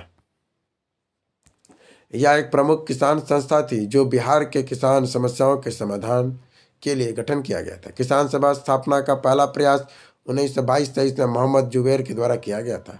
1923 में मुंगेर किसान सभा आयोजित किया गया, जिसमें 50,000 से भी अधिक किसानों ने भाग लिया। किसान सभा की स्थापना के लिए समर्थन किया। स्वामी सदानंद सरस्वती द्वारा मार्च 1928 में किसान सभा की औपचारिक स्थापना बीहटा में किया गया। 1929 में सोनपुर मेला के उपलक्ष्य में बिहार में किसान नेता एक साथ एकत्रित हुए। इसी मौके पर किसान सभा का पुनः स्थापना 1929 में वास्तविक रूप से हुआ। पटना में किसान सभा का कार्यालय स्थापित किए गए।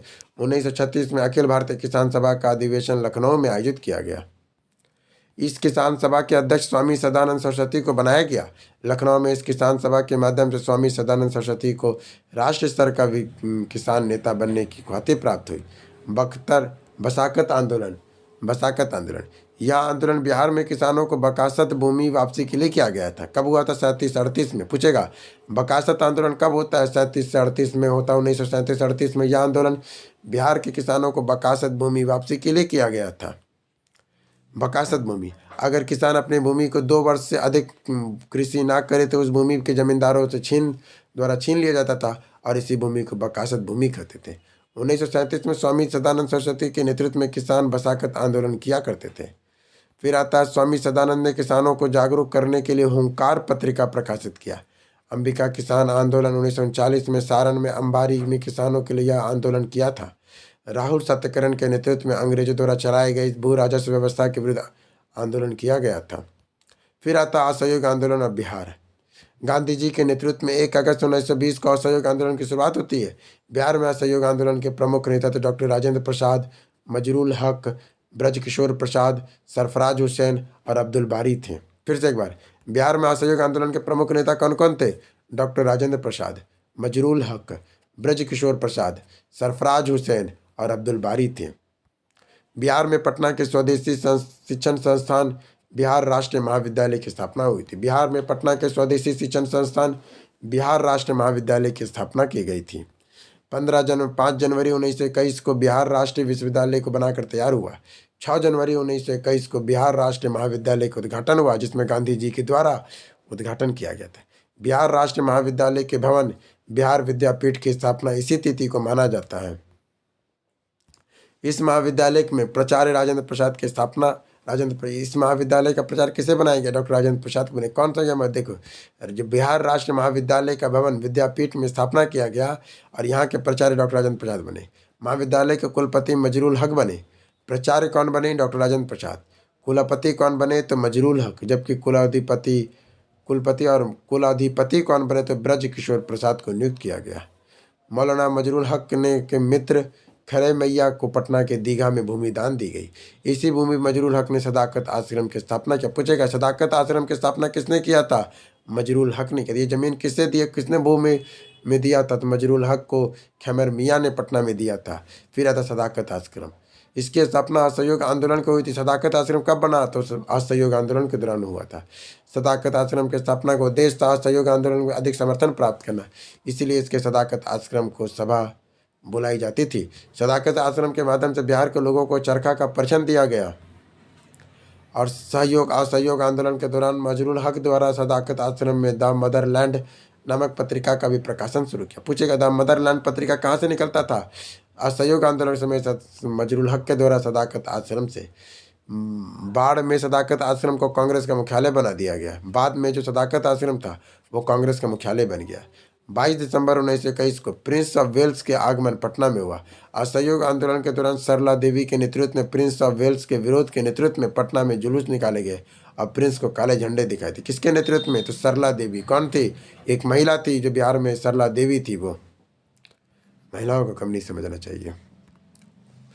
असहयोग आंदोलन के दौरान बिहार के प्रत्येक गांव के प्रत्येक घर में एक मुट्ठी चावल जमा करने का प्रथा चली, जिसमें एक निश्चित किया गया कि असहयोग आंदोलन में सभी बिहारी वासियों को पूर्ण समर्थन है।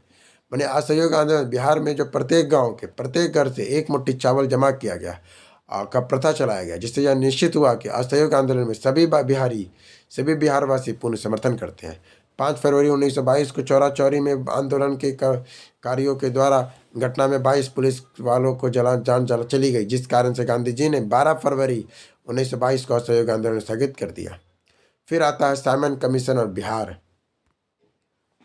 1919 में भारत शासन अधिनियम, भारत में जांच और नए अधिनियम बनाने की योजना बनाई गई। Simon commission 1928। इसमें 7 सदस्य अंग्रेजों के थे।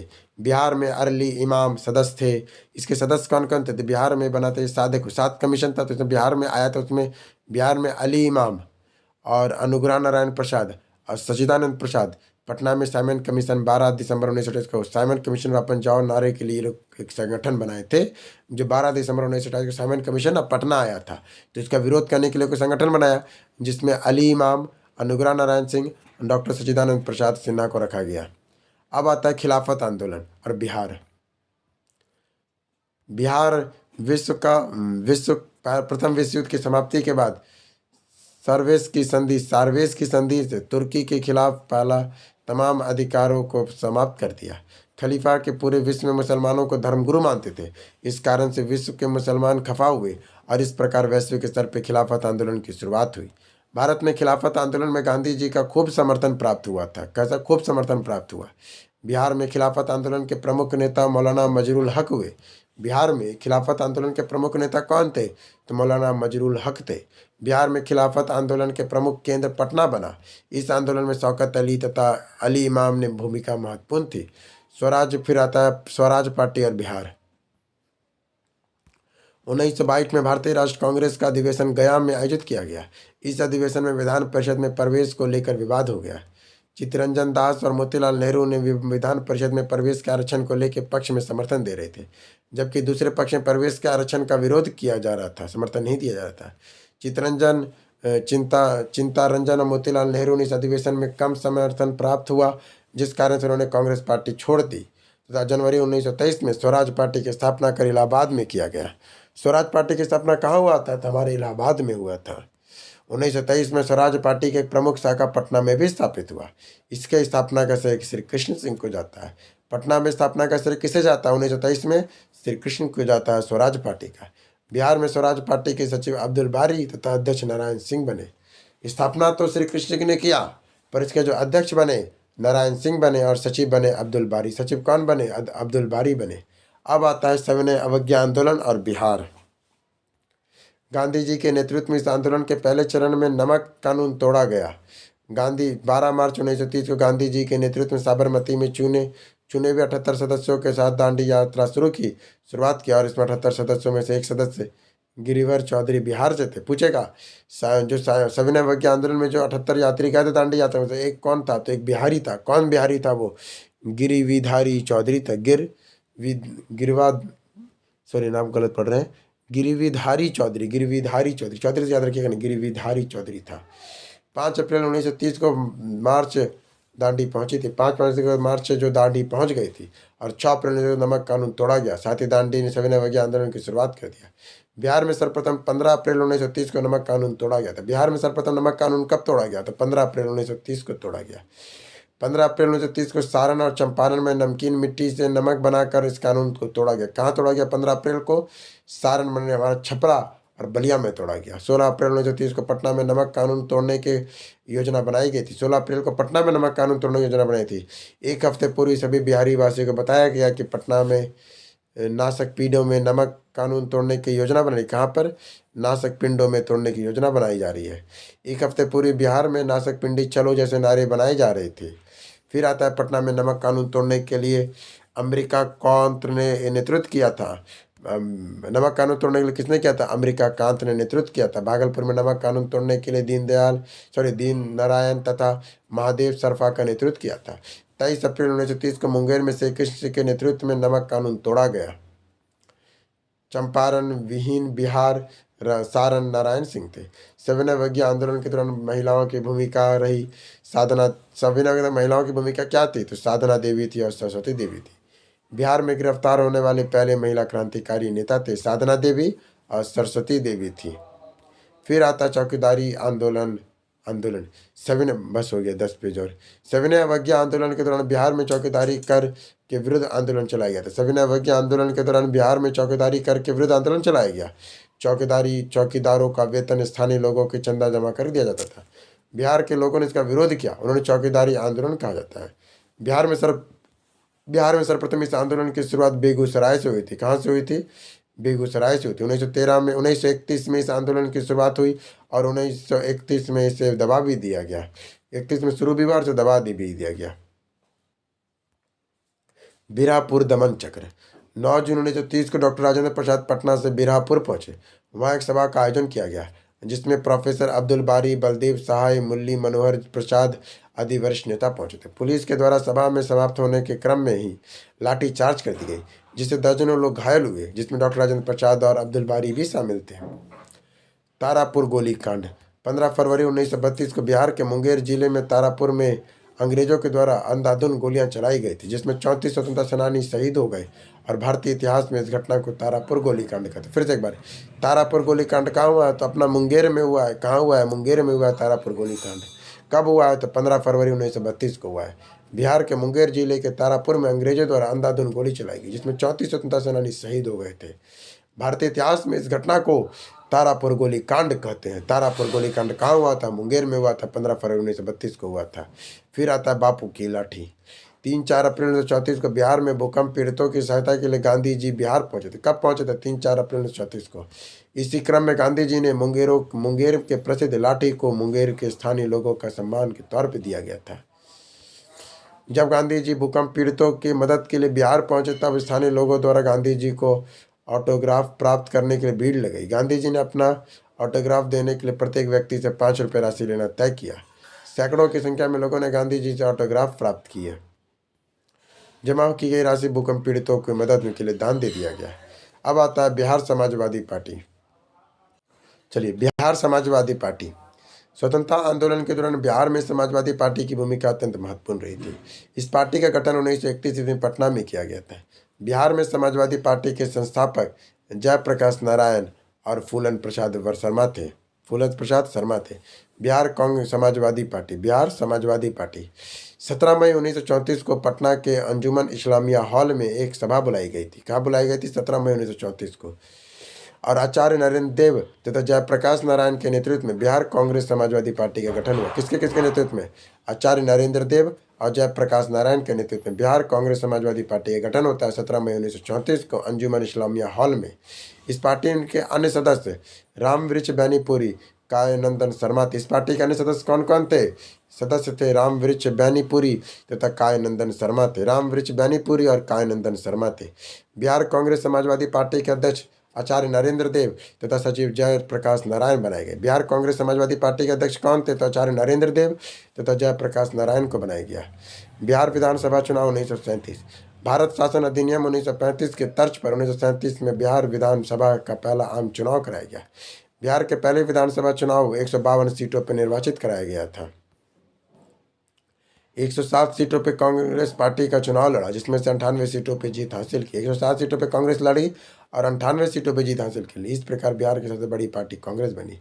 तत्कालीन गवर्नर M.J. हैलेट पूछेगा 1937 में कौन गवर्नर थे? तो M.J. हैलेट ने कांग्रेस पार्टी सरकार बनाने का निमंत्रण दिया।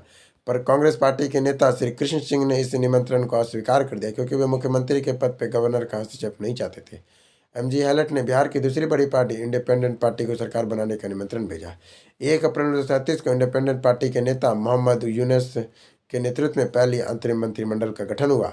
पर इस प्रकार पहले प्रधानमंत्री मुख्यमंत्री के पद को प्रधानमंत्री कहा जाता था। कभी मोहम्मद यूनुस बने। पूछेगा बिहार के प्रथम मुख्यमंत्री कौन थे, तो मोहम्मद यूनुस बने थे, क्योंकि ये इंडिपेंडेंट पार्टी के थे और श्री कृष्ण मना कर दिया था। भारत के तत्कालीन गवर्नर लॉर्ड लिथिंगो ने मुख्यमंत्री के पद को गवर्नर के हस्तक्षेप से कई संवैधानिक कार्यों से मुक्त कर दिया और कांग्रेस पार्टी के नेता श्री कृष्ण ने पुनः अपने नेतृत्व में सरकार बनाने की योजना बनाया और गवर्नर ने आग्रह किया। कांग्रेस पार्टी के नेतृत्व में श्री कृष्ण सिंह ने 20 जुलाई 1937 को अपने बहुमत साबित करने का तत्पश्चात मंत्रिमंडल गठन किया। इस प्रकार मुख्यमंत्री के पद पर श्री कृष्ण आसीन हुए। बिहार विधानसभा के पहले अध्यक्ष राम दयालु सिंह को बनाया गया। बिहार विधानसभा पहले अध्यक्ष कौन बनाए थे? राम दयालु सिंह को बनाया गया। भारत छोड़ो आंदोलन और बिहार। द्वितीय विश्व युद्ध की शुरुआत 1939 में हुआ। विश्व युद्ध के शुरू होते ही भारतीय गवर्नर लॉर्ड लिथिंगो ने भारतीय सेना ब्रिटिश सेना में शामिल होने की घोषणा कर दिया, जिसके कारण सभी भारतीय सेना विशिष्ट नेताओं के द्वारा इसका विरोध किया गया। 1942 में द्वितीय विश्व युद्ध के दौरान अंग्रेजों ने भारत के लालच देते हुए क्रिप्स मिशन भेजा। क्रिप्स मिशन के तहत अंग्रेजों का कहना था, अगर विश्व युद्ध में उनकी मदद की जाए तो भारत में स्वतंत्रता के जैसी स्थिति बनेगी और भारत के लोगों को एक संविधान निर्माण किया जाएगा जिसमें भारतीयों को भी शामिल किया जाएगा। कांग्रेस पार्टी और गांधी जी ने क्रिप्स मिशन को बहिष्कार किया और इसे कहा कि यह उत्तरदायित्व चेक है जिस बैंक का दिवालिया होने वाला है। फिर आता 8 अगस्त 1942। मुंबई के ग्वालियर टैंक के मैदान में गांधी जी के नेतृत्व में भारत छोड़ो आंदोलन की पूरी रूपरेखा तैयार की गई।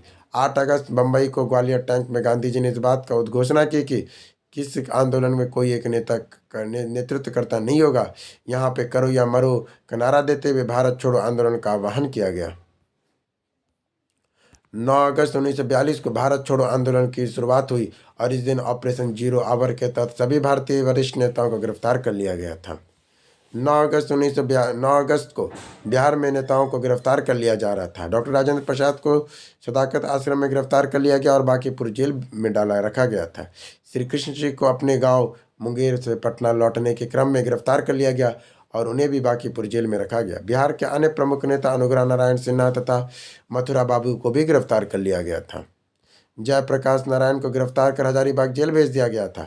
11 अगस्त 1942 को पटना में छात्रों का जुलूस निकाला गया। इस जुलूस में लगभग 50,000 संख्या में स्थानीय लोगों को शामिल किया गया। 11 अगस्त को जुलूस ने भारी भीड़ के पटना सचिवालय पहुंची। अब ब्रिटिश झंडा उखाड़ कर वहाँ तिरंगा फहरा दिया गया 11 अगस्त को। और पटना के तत्कालीन जिलाधिकारी डब्ल्यू आर्चर ने जो पटना के तत्कालीन जिला अधिकारी थे डब्ल्यू आर्चर ने गोली चलाने का आदेश दे दिया, जिसमें 7 छात्र शहीद हो गए, किंतु तिरंगा झुकने ना दिया। मर जाएंगे पर तिरंगा झुकने नहीं देंगे। कब? ये सब हुआ 11 अगस्त को। फिर आता अहिंसक क्रांति में प्राणों की बलि देने वाले 7 वीर सपूत कौन है, आइए जानते हैं उनके बारे में।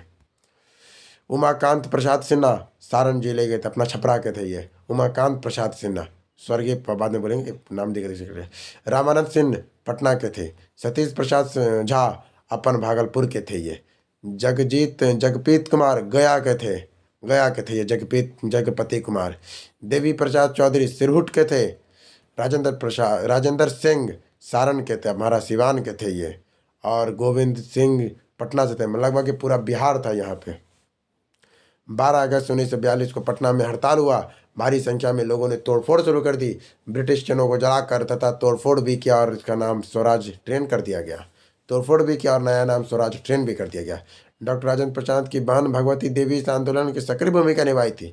जो डॉक्टर राजेंद्र प्रसाद की बहन थी वो भगवती देवी ने इस आंदोलन में महत्वपूर्ण सक्रिय भूमिका निभाई और जयप्रकाश नारायण ने हजारीबाग जेल से फरार होने की योजना बनाई और 9 नवंबर 1942 को दिवाली के दिन अन्य सहयोगियों के साथ हजारीबाग जेल से फांद कर भाग गए। कौन? जयप्रकाश नारायण।